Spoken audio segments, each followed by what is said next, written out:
Sejam bem-vindos ao programa Estudo na Palavra, uma explanação de estudos bíblicos tendo como foco a cruz de Cristo.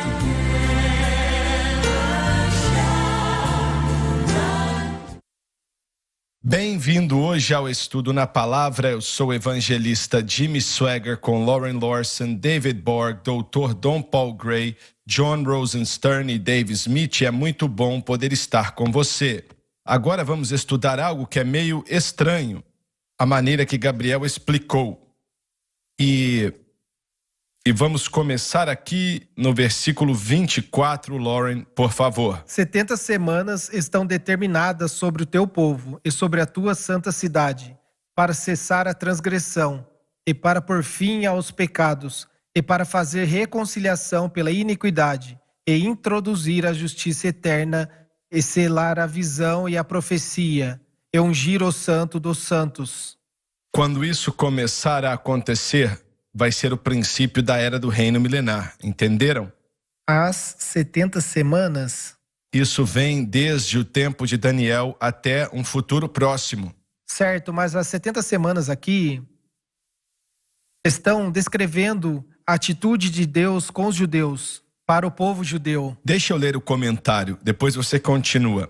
70 semanas estão determinadas sobre o teu povo, quer dizer 77, que a tradução é 490 anos. Esse período de tempo tem a ver com o seu povo e a sua santa cidade, falando dos judeus, especificamente os judeus em Jerusalém. A segunda vinda de Cristo e a aceitação dele vai terminar essa transgressão. Fazendo da reconciliação expiação para a iniquidade, se refere ao fato de que Israel não só vai aceitar a Cristo na segunda vinda, mas que também vai aceitar o que ele fez por nós no Calvário. Alguém pode imaginar esse momento, quando foram eles que crucificaram a Cristo? A frase ungir o Santíssimo tem a ver com a construção do templo milenar, escrito por Ezequiel, do capítulo 40 ao 48 do seu livro. Vocês concordam com essa interpretação ou pensam de outra forma? Eu acho que o que você escreveu está exatamente correto. É o período de tempo, no tempo de Daniel, certo. O período de tempo que você falou sobre o reino milenar, que vai começar. Mas vamos mencionar aqui que não vai de 70 semanas de anos desde aquele tempo de maneira ininterrupta. Correto. Na verdade, são tempos que, às vezes, é como se fosse um jogo de futebol. Cada tempo tem 45 minutos, mas sempre tem os acréscimos por causa das paradas. Exatamente, e há paralisações, etc, etc. Então, no tempo natural, no que diz respeito ao povo judeu, quando nós tivemos um total de 70 semanas, está escrito 77, que foi traduzido em 490 anos. E haverá paralisações, onde o verdadeiro tempo vai continuar, mas o tempo de 70 semanas vai parar. Não será contado. O verdadeiro tempo vai continuar no relógio natural, mas o relógio dos 490 anos não irá continuar, será parado. E quando continuarmos, vamos falar mais sobre isso. Mas isso tem a ver com Deus lidando com o povo judeu. Lembre-se que era isso que Daniel estava orando. Certo. Então a resposta tem a ver com os judeus e o que iria acontecer com eles no futuro. Tem a ver com o seu povo e tua santa cidade. Isso. E só. Isso nos diz aqui claramente que o Senhor ainda está lidando com Israel. E ele ainda tem eles alinhados com o que vai acontecer na era do reino milenar. É isso. E uma das coisas que eu mencionei antes, que nós precisamos voltar às Escrituras, e nós vemos que o judaísmo é basicamente o credo do cristianismo. É o começo, é a raiz. Verdade. A aliança que agora nós aproveitamos como gentios é uma aliança judaica. É uma promessa escatológica da segunda aliança que está em Jeremias 31, que foi prometida à nação de Israel. A vinda do Messias abriu as portas para a entrada do Espírito Santo, para lidar com o homem e ajudar o homem a chegar a uma ética moral mais elevada. Como resultado da cruz e a presença dele naquilo, e na primeira aliança, Israel não foi capaz de manter a sua responsabilidade com Deus. Então se mantiveram debaixo da ira de Deus. Então quando Cristo veio e disse que o reino estava chegando, ele estava oferecendo a segunda aliança que foi profetizada. E no dia de Pentecostes, quando tudo foi pago no Calvário, ele cumpriu aquela aliança quando o Espírito Santo veio. Então, dito isto, os primeiros 10 anos da igreja, ela era uma entidade judaica. Toda ela, os 10 primeiros anos, o ensino, a pregação, a comunidade, tudo era judeu. Não haviam muitos gentios na época. E os judeus como nação haviam rejeitado Cristo como um todo, ainda que houvesse muitos salvos, como podemos ver no livro de Atos. Os judeus rejeitaram e a ênfase passou a virar mais para os gentios. E foi apenas há 10, 11 anos, já na segunda aliança judaica, que eles perceberam que Deus sempre teve a intenção que os gentios entrassem e fizessem parte disto. E isso foi estendido, e Romanos 11 mostra isso. Fala sobre os gentios serem inseridos, e não devemos ter uma visão empobrecida dos galhos iniciais que foram retirados por causa da descrença. Bem, esses 490 anos estão baseados no templo dos judeus. Quando ele for construído, vão voltar a usá-lo e por aí vai. Tudo já está cumprido agora, com exceção dos últimos 70 anos. Correto. Essa parte ainda não se cumpriu. Os judeus agora não têm templo. Mesmo estando de volta à sua terra, eles ainda não têm templo. E o anticristo vai construir um templo. Isso. Você está dizendo então que o relógio dos 490 anos que começou baseado no... Ele parou há quase 2000 anos atrás. Quando o templo foi destruído por Tito, o relógio parou. Certo. E ele não recomeçou. E isso há mais de 2000 anos. Ele ainda não voltou a funcionar. Mas vai voltar nos últimos 7 anos da grande tribulação. O templo será reconstruído e os judeus vão oferecer sacrifícios. O anticristo vai dizer para eles, isso é maravilhoso. E o mundo, a maioria do mundo vai concordar com isso. Mas os 70 anos estão para acontecer e não vai demorar. Mas é assim que foi estipulado. E quando você volta no tempo de Neemias e Esdras e Ageu, Zacarias, isso é claro, esse templo tem que começar e ser construído. E foi construído. E aí o tempo recomeçou. E foi até o tempo de Jesus, quando ele foi crucificado na cruz do Calvário e por aí vai. Mas as paradas têm sido alongadas agora por 2.500 anos. E quando você fala de uma fração disso... Então o que estamos dizendo é que quando o tempo do primeiro advento for completado, 483 anos foi completado. Então foi parado e continuado de certa forma. Mas com o fim da era do primeiro advento, veio a paralisação dos anos. Tudo isso é explicado, e eu espero explicar da maneira correta na Bíblia de Estudo do Expositor. E se você não tem uma cópia, peça uma, pois os cristãos devem saber disso. Porque se está na palavra de Deus, então ele quer que seja entendido. Certo. Isso está tão correto que se você acrescentar os anos de forma correta, você pode até dizer quando o Messias viria. Existem aqueles como o Sr. Robert Anderson. E, na verdade, eu tenho uma cópia simplificada da sua discussão sobre este assunto. Sr. Robert Anderson, da Inglaterra. Há muitos anos, mais de 100 anos atrás, baseado no calendário judaico, tudo o que você está dizendo. Quando começou as paralisações, e que veremos no próximo versículo. Quando o mandamento foi entregue. Quando foi entregue, quem entregou, o ano em que foi dado, tudo pode ser rastreado. Eu não sei se teremos tempo para fazer isso antes do nosso intervalo, Mas eu gostaria de Claro, cobrir por isso, favor. pois eu acho fascinante descobrir Pode falar, o não tem dia problema. real. Ele diz isso, e é claro, se referindo a Daniel capítulo 9, versículos 24 e 25, da reconstrução de Jerusalém até a vinda do Messias, aos 483 anos. Ele passa por estes diferentes anos. E o que ele calcula é que Artaxerxes começou o seu reinado em 465 a.C. O decreto para reconstruir o templo foi dado no primeiro dia de Nissan, no 28º ano de Artaxerxes. Nissan é um mês do calendário judaico. E no nosso sistema, no calendário judaico, aquele dia seria 14 de março, 445 a.C.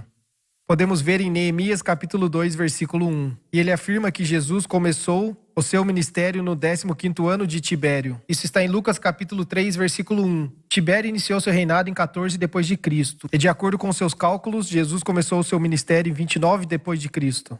E ele acreditava que Jesus celebrou 4 Páscoas durante seu ministério, uma em cada 29, 30 e 31, e a Páscoa no final de 32 depois de Cristo. Com a ajuda dos gráficos lunares, ele afirma que podemos calcular o dia exato da Páscoa antiga. Por isso é possível calcular o dia exato da entrada triunfal de Jesus em Jerusalém, em 6 de abril de 32 depois de Cristo. A vinda do Messias, que será falada no próximo versículo.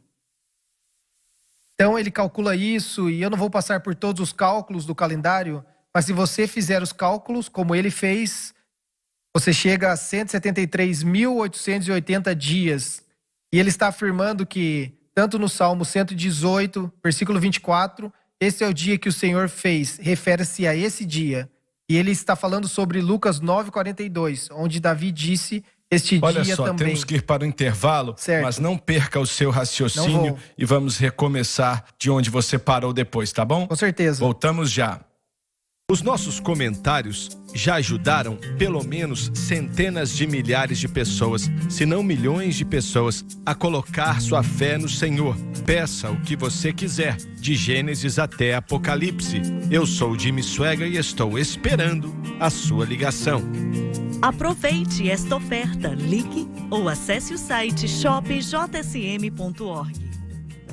Estamos de volta. O que eu estava dizendo antes do intervalo eram os cálculos do Sr. Robert Anderson. E como ele, em seu livro, A Chegada do Príncipe, provavelmente escrito há mais de 100 anos atrás, pegou os calendários, como nós conhecemos ao longo da história, e foi capaz de rastrear as datas que a Bíblia nos fornece. Quando a ordem e o decreto foram dados para reconstruir Jerusalém, a vida de Cristo, todas essas datas ele chegou a 173.880 dias, que podem ser calculados, o que significa que Daniel recebeu algo tão específico e os judeus eram muito orientados pelo calendário. Eles conheciam os seus calendários, seus feriados, suas festividades previstas na lei.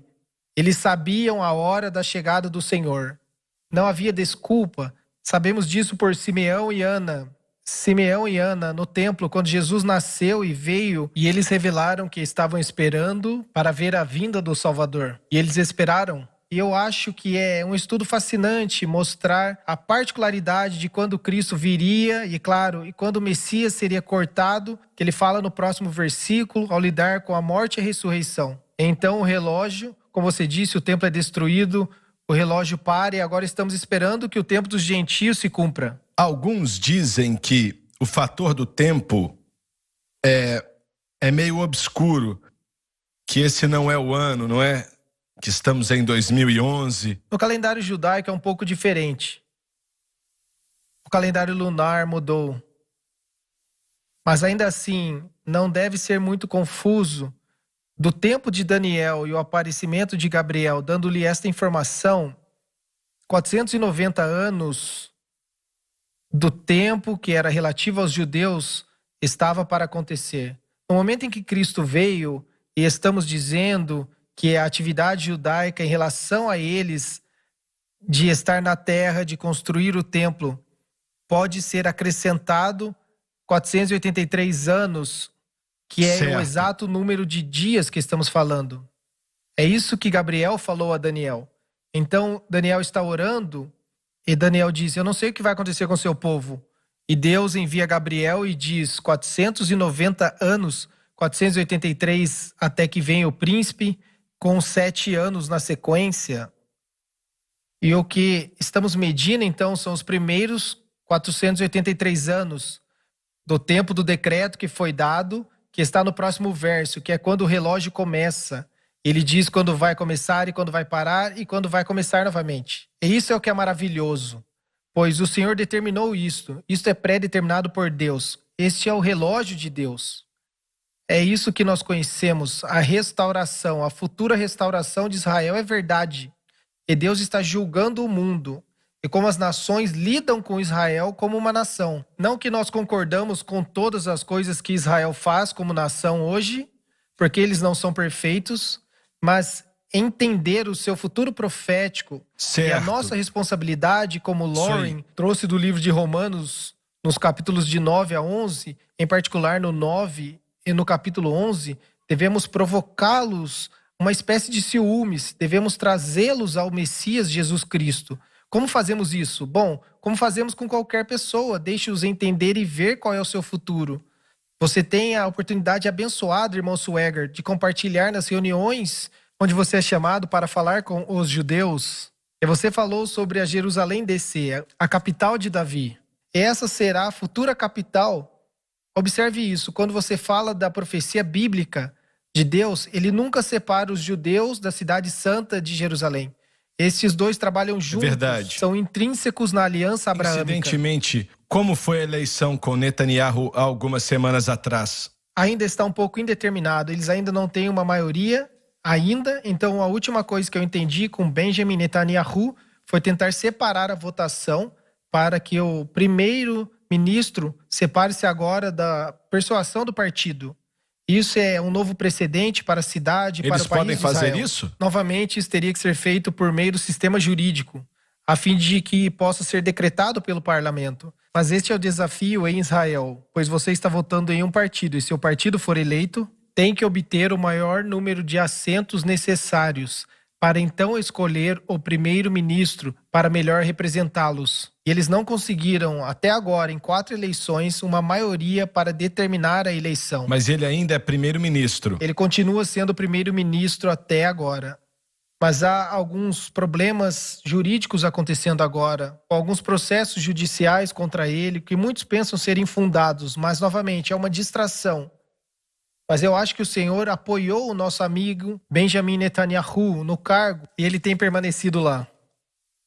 Mas pense, se ele tivesse sido removido e colocado outro indivíduo lá no ano passado, Benny Gantz, que é muito liberal, pode ser que trouxesse algumas mágoas e danos para a proteção e segurança de Israel. Se é liberal, então vai dar errado. Exatamente. Então, talvez Deus tenha permitido que essa eleição aconteça. Ninguém foi oficialmente eleito, nenhum partido foi oficialmente eleito ainda. Mas devo dizer que o primeiro-ministro Netanyahu permanece no cargo. E mais uma vez, amarrando isto de volta à nação judaica. E hoje, esta aliança que nós temos, esta segunda aliança, foi instalada no mesmo dia do calendário, que nós acreditamos que seja a aliança mosaica, que foi no dia de Pentecostes, quando Jesus disse a seus discípulos para ficarem. Não foi para muitas das razões que nós apontamos. Não fazia sentido sair e pregar se a nova aliança ainda não havia sido instalada, se todos os benefícios ainda não estavam lá. Ele falou para que eles esperassem pela promessa do Pai. No 50º dia, a promessa do Pai era a vida do Espírito, que foi o divisor de águas da nova aliança, conforme prometido. Não apenas para o batismo do Espírito Santo. Nascer de novo. Mas para transformar o novo crente nesta nova aliança, para ter uma ética moral mais elevada, conforme Jesus ensinou. Então ele subiu a barra no Sermão do Monte. E nos evangelhos, de qual é a verdadeira ética moral.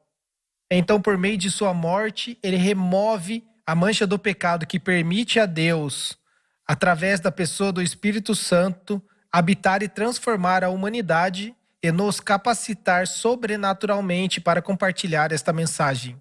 Nada disso, você deve pregar isso se ainda não estava disponível.